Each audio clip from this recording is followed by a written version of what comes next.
T'as déjà vu un juge condamner un gamin de 14 ans à mort, comme s'il signait un papier banal sans même cligner des yeux? Ouais, c'est arrivé. Et ce qui s'est passé après? Mon Dieu, ça a retourné tout le tribunal et peut-être même fissuré, juste un peu, la machine bien huilée qui écrase des mômes comme lui depuis des générations. Allez, laisse-moi te raconter ça. On est dans la salle d'audience du comté de Belmar, dans le sud profond de la Louisiane. Bois foncé au mur, lourde tenture rouge, l'air chargé d'un silence pesant. Un silence qui en dit long. Et là, debout à la table de la défense, t'as Kevin Morel, 14 ans, corps fluet, peau chocolat profond, yeux grands mais éteints, comme s'il savait déjà que ce monde ne lui avait jamais laissé de place.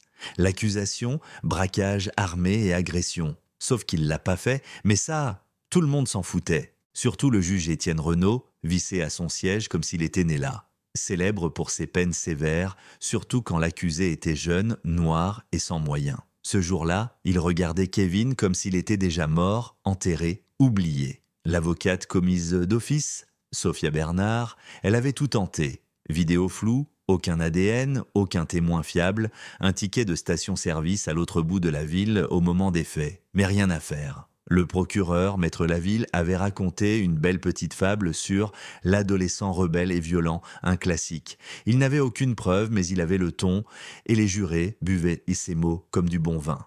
Dans le box, c'était silence radio. 12 jurés, 11 blancs, une seule femme racisée, qui semblait avoir décidé dès la première minute. Ils évitaient le regard de Sophia. Quant à Kevin, ils ne l'ont même pas vraiment vu. Et puis le coup de massue.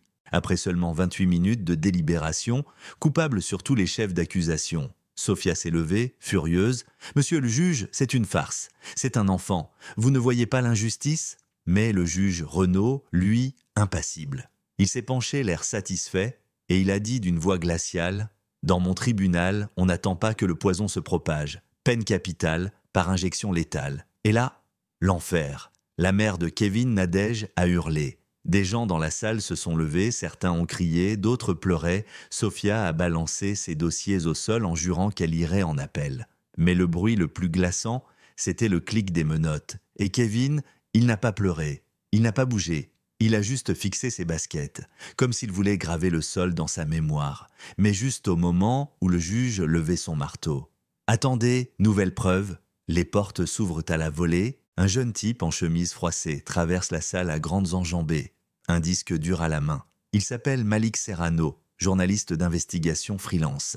Il crie « J'ai la vidéo !» Une caméra de sécurité d'un pressing à l'autre bout de la ville. Kevin y est, à l'heure du braquage. La salle devient glaciale. Sophia s'approche, prend le disque. Elle se retourne vers le juge. On la diffuse. Maintenant, le greffier s'exécute.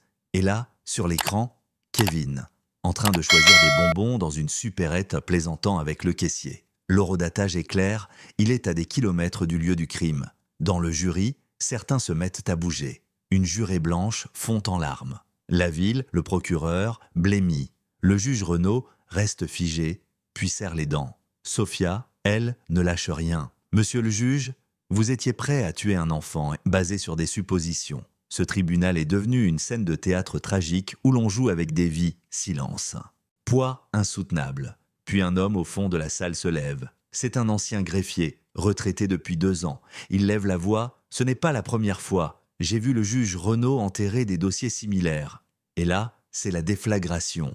Les caméras s'allument. Les journalistes se ruent dehors. Les cris fusent. Corruption, révisez tous ces procès. Le juge tape, tape encore, mais personne n'écoute plus. Enfin, il lâche, le ton sec, rauque. L'affaire est suspendue, l'accusé est libre. Et Kevin, il reste assis.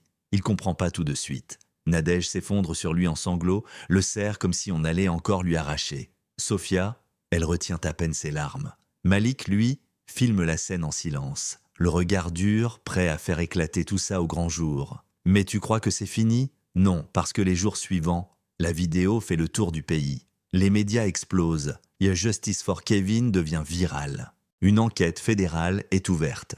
On découvre que Renaud avait dissimulé des preuves dans plusieurs dossiers. Il avait même touché des primes officieuses pour son taux élevé de condamnation. Quant au procureur Laville, il démissionne. Fissa, une plainte est déposée contre lui pour négligence volontaire. Et Kevin, il essaie de respirer, d'apprendre à marcher dehors sans avoir peur que chaque regard soit un jugement. Mais c'est dur. Il a perdu plus que du temps. Il a perdu l'illusion d'être protégé par un système qui, en théorie, aurait dû l'innocenter dès le début. Mais il n'est pas seul.